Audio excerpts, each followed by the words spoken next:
Okay, I got that one right, but that is the most annoying and kind of the lamest thing when a boxing media member goes, I got something right, as if like they're typically wrong and they're proud that they actually got something right. I'm proud that I saw this upset coming, Ricardo Sandoval defeating Kenshiro, but am I going to gloat in anything? No, it's just an observation I made that turned out to be truthful. It's wonderful when that happens, but it's boxing and it's going to come back and I'm going to have a bad take just as soon. So, what I did know going into this was Sandoval actually had a really good resume. A lot of people had said as of recently he had struggled to separate. Well, that's recently. And I think he was suffering from something I will call athlete depression, where you're kind of stuck at this level where you want to compete for a world title. You went on the road to beat Jay Harris. He beat I'm forgetting, Oscar from Reno on the road. He beat Brent Venegas when Brent was an up-and-comer who had a good amateur career. He's gotten these really good road wins, done enough to really be a guy.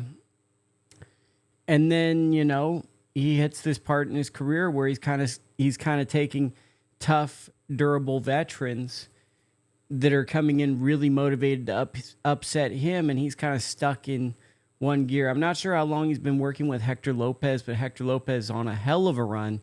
If you guys saw it on Thursday, Jorge Chavez put together a great performance. Probably should have beaten Gucci Manny Flores, and then you see this performance a few days later. Then Ricardo Sandoval with Lopez in the corner as well picks up a huge upset win over Kenshiro Teraji. I think the other thing that I saw coming into this fight that showed was Kenshiro is an amazing fighter and a great fighter. He's a more aggressive, more offensive version of Inoue. Inoue is offensive to a fault, but he has some attributes that are superstar level and sensational, and he's fundamentally sound enough. He's still more closer to a Prince Nazim Hamed than he is like a I don't know, Juan Manuel Marquez. Like, in a way, is not who I'd go, okay, learn how to box from this guy. There's a lot of what he does is a lot of timing. It's a lot of taking chances. It's a lot of belief in his power. Kenshiro was probably even more so of that. Kenshiro has more of like an Emmanuel Navarrete style, but his willingness to throw really hard shots and his willingness to take tough fights in the lower weights made him a guy, It made him a guy, and he was able to hold up to the firepower at that division. But when he went to 112, even with Akai, his last fight, probably fight of the year, really, really sensational fight. In that bout, I started to wonder, can he handle the physical fighters? And you look at Sandoval. Sandoval's a younger guy, a physical fighter, and it's crazy to say it's at 112 pounds, but a naturally bigger guy. And I think what we just saw is Kenshiro is a lower weight fighter who's hitting that age where typically fighters in this division get old. And there's no shame in that, right?